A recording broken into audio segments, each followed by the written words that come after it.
क्या मम्मा थी, क्या मम्मा का प्यार था, क्या मम्मा की दिव्यता थी। वो कहते हैं कि शायद दुनिया में कोई और ही ऐसे मम्मा और बाबा इतने प्यारे, इतने अप्रितम दुनिया में शायद ही कभी कोई हुए होंगे, और उनके जैसा कोई होने भी नहीं वाला है। और अपने अनुभव को आगे साझा करते हुए उन्होंने बताया कि पहले वो बाबा से मिली, फिर मम्मा से मिली, क्योंकि मम्मा उस समय बाहर गई हुई थी। तो फिर बाबा ने उनको पूछा कि आप मम्मा को पहचानती हो? तो उनका उत्तर था, बाबा मैंने तो उनको कभी देखा ही नहीं है, तो फिर मम्मा को कैसे पहचानूंगी? बाबा ने कहा कोई नहीं बच्ची, कल मम्मा आ रही है सेवा से वापस, और जब मम्मा आए तो आप उनको ध्यान से देखना।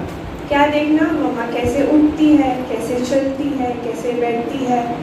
तो दीदी क्योंकि ज्ञान में तो थी नहीं प्रॉपर, जैसे बताया कि वो ऐसे ही मधुबन आ गए थे निमंत्रण पर, तो उनके मन में आया कि ये भी कोई बात है क्या भला, कि कोई जैसे आम इंसान उठता है, बैठता है, चलता है, ऐसे ही मम्मा भी चलती होंगी। फिर भी बाह्य रूप से उन्होंने बाबा को उत्तर दिया जी बाबा। तो बताते हैं अपने आगे के अनुभव कि वो इतने दिन मधुबन थे, तो उन्होंने मम्मा में फिर क्या क्या बाबा ने खास बोला, मम्मा को निरीक्षण करना, ये शब्द बाबा के थे। तो उन्होंने देखा और बताया कि एक दिन वो भोजन पर बैठी थी, ब्रेकफास्ट नाश्ता कर रही थी, तो मम्मा उनके सामने से गुजरती, उन्हें ऐसे लगा उनके पास आ रही हैं। तो मम्मा उनके पास तो नहीं आई, लेकिन उनके बाजू से निकलकर किचन में चली गई, किसी बहन को सेवा के कुछ मम्मा ने आदेश देने थे। तो उन्हें ऐसा लगा कि ठंडी हवा का झोंका, जैसे शीतल हवाएं उनके पास से गुजर कर चली गई हो। फिर उन्होंने आगे और क्या नोटिस किया मम्मा में, कि मम्मा किचन में बहन के पास बहुत नज़दीक गई, उनके कान के पास धीरे धीरे उनको जितना भी कुछ समझाना था, डायरेक्शन देने थे, 5-10 मिनट मम्मा उनसे बात करके बाहर निकल आई। तो मम्मा ने वो उषा दीदी बताते हैं कि उनको ऐसा लगा कि जैसे जो लोहा होता है चुंबक की तरफ आकर्षित होता चला जाता स्वतः ही, ऐसे ही वो भी मम्मा की तरफ खिंचती चली जा रही थी। उन्हें ऐसा आभास हुआ कि मम्मा में कितना अलौकिक आकर्षण था। फिर वो आगे बताती हैं कि एक दिन मम्मा अपने कमरे में थी और किसी से मिल रही थी, तो उषा दीदी जी ने पर्दा हटाया और देखने की कोशिश की क्या चल रहा है। तो उन्होंने देखा कि वाकई मम्मा की बैठक भी बहुत आकर्षित है। तो फिर उन्हें समझ में आया कि बाबा ने उनको ऐसे शब्द क्यों कहे थे कि मम्मा को पर निरीक्षण करो कि मम्मा कैसे चलती, उठती, बैठती है। और वो बताती है कि जब उनको मम्मा की गोदी का अवसर प्राप्त हुआ तो बोलते हैं मैं स्वयं को भूल गई। ऑफकोर्स मम्मा सबसे छोटी थी, तो उनकी एज तो आयु तो ज़्यादा थी, तो उन्होंने पाया कि मैं खुद को भूल गई और मैं एक नन्ही सी बच्ची हूँ, बस ऐसे माँ की गोदी में उनको अनुभव हुआ। फिर आगे जो कैथल की पुष्पा दीदी जी हैं, ये उनका अनुभव है।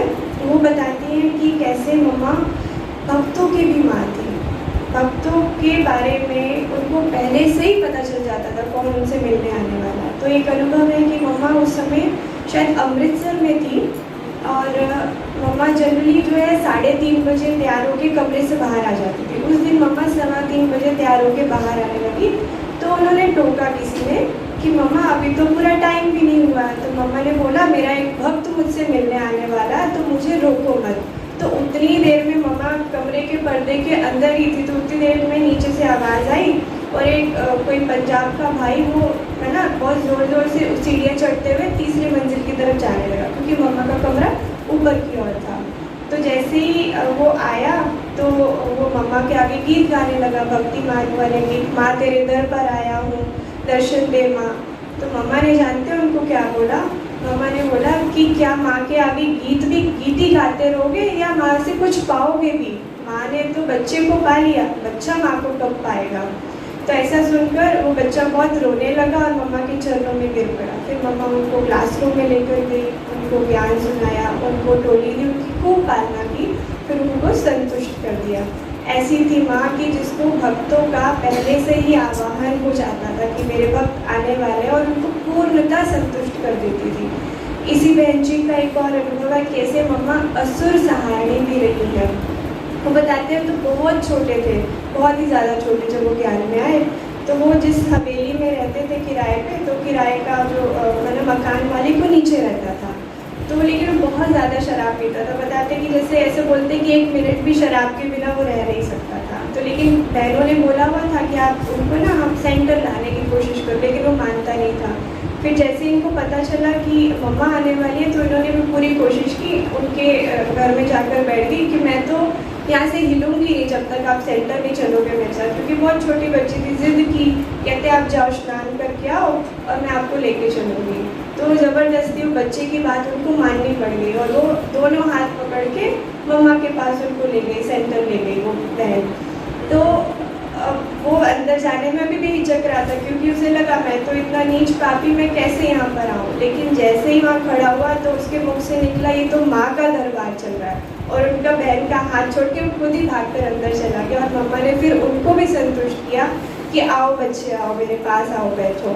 तो कहने की बात ये है कि मम्मा से जो जो बच्चे आना नहीं चाहते, जो समझते हैं कि हम लायक नहीं हैं, मम्मा कैसे उनको खींचकर अपने पास बुलाती है। और सिर्फ इतना ही नहीं, वो भाई ने उसके बाद आज दिन तक भी शराब नहीं छुई और पक्का वैष्णव बन गया। तो मम्मा की ऐसा आकर्षण, और मम्मा जैसे बोला ना असुर संहारिणी, तो हमारे अंदर के विकारों को मम्मा में निकालने की बेहद शक्ति थी। एक और आखिरी अनुभव सुनाऊंगी। ऐसे तो बहुत सारे अनुभव हैं मम्मा के, सुनते सुनते समय बहुत बीत जाएगा। तो अनुभव भी ऐसे ही भक्तों से रिलेटेड ही है।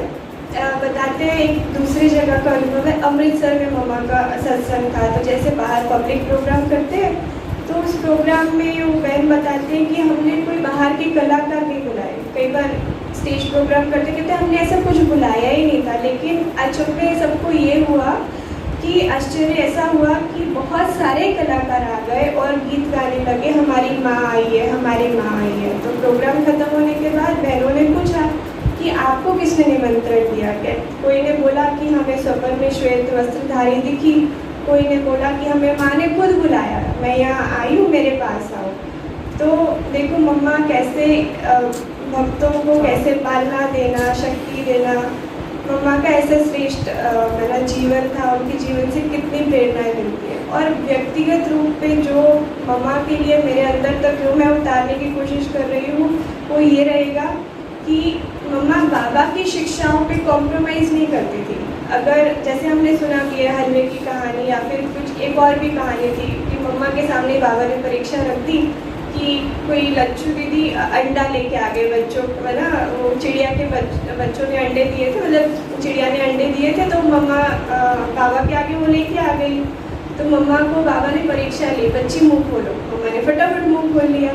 तो फिर बाबा ने बोला मम्मा तो पास हो गई। तो अगर ऐसे ही कोई और बच्चा, मम्मा बाबा ने कुछ कहा है और वो बच्चा ना माने, तो मम्मा चुप नहीं रहती थी। बाद में वो बहन या भाई को उनको जाकर के समझाती थी कि देखो ये बाबा की शिक्षा है, हमें बुद्धि नहीं चलानी, अगर हम बुद्धि चलाएंगे तो फिर हम दिव्य बुद्धि नहीं बन सकते। तो मेरी भी यही कोशिश रहती है कि अगर हमको मम्मा के दिल पर चढ़ना है तो बाबा की शिक्षाओं को पालन करना है, ताकि मम्मा से स्वतः ही हमें प्यार मिलता है।